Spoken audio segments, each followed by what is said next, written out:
Hello viewers, मैं कैसर अब्बास और मैं आपको वेलकम करता हूँ एक और वीडियो में। आज हम बात करेंगे कि वाई यू शुड इमिग्रेट, आपको पाकिस्तान से बाहर क्यों मूव करना चाहिए।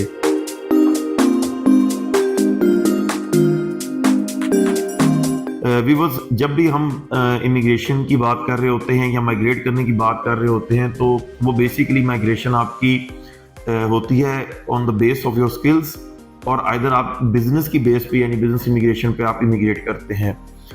व्यूअर्स, अगर हम जब भी स्किल्ड इमिग्रेशन की बात करेंगे तो उसमें जो कंट्रीज जहाँ पे आप इमिग्रेट कर सकते हैं स्किल्ड इमिग्रेशन में, उसमें हमारे पास ऑप्शंस अवेलेबल हैं ऑस्ट्रेलिया, कनाडा, न्यूजीलैंड और यूएसए।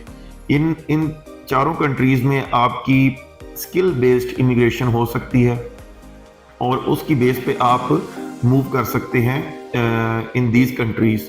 अगर जब भी हम स्किल्ड इमिग्रेशन को एक अगर डिफाइन करेंगे तो स्किल्ड इमिग्रेशन बेसिकली, अगर आप अपनी फील्ड में काम कर रहे हैं, there are thousand of fields, लेकिन अगर स्पेसिफिकली हम बात करें तो आईटी की फील्ड में आप काम करें, इंजीनियरिंग की, management, marketing, in the trade occupations, along with that you are working in different relevant fields, there are thousands of fields।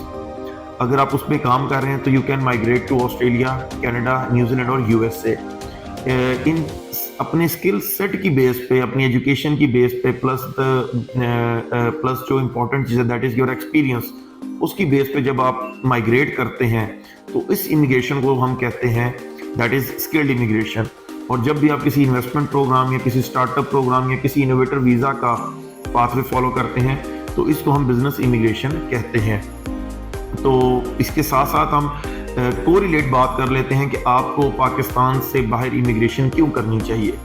Number one, आपको बाहर आप इमिग्रेशन करते हैं तो आपको सबसे बड़ी चीज़ दैट इज़ इम्पॉर्टेंट वो है कि आपको पासपोर्ट मिलता है। ये व्यूअर्स वो एसेट है जो आपकी जनरेशन टू जनरेशन ट्रैवल होता है, जनरेशन टू जनरेशन, और आप को इस चीज़ का पता भी लगता है कि आपने कितना बड़ा एहसान अपनी आने वाली जनरेशन पे कर दिया है। सेम गोज ये पासपोर्ट के अलावा आपको जो साथ हेल्थ बेनिफिट्स, फिर उसके बाद एक डेवलप कंट्री का पासपोर्ट आपके पास जब आता है तो आपका जो डिफ़ॉल्ट सिस्टम है, यानी आपको तरक्की करने के लिए जो स्ट्रगल करनी पड़ती है वो आपकी स्ट्रगल की इंटेंसिटी कम हो जाती है।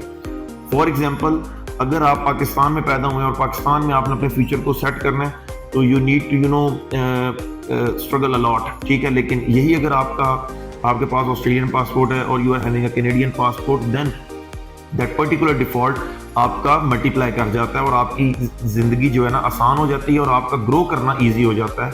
आपके लिए अपॉर्चुनिटीज़ उस हिसाब से होती हैं। Thank you for joining us.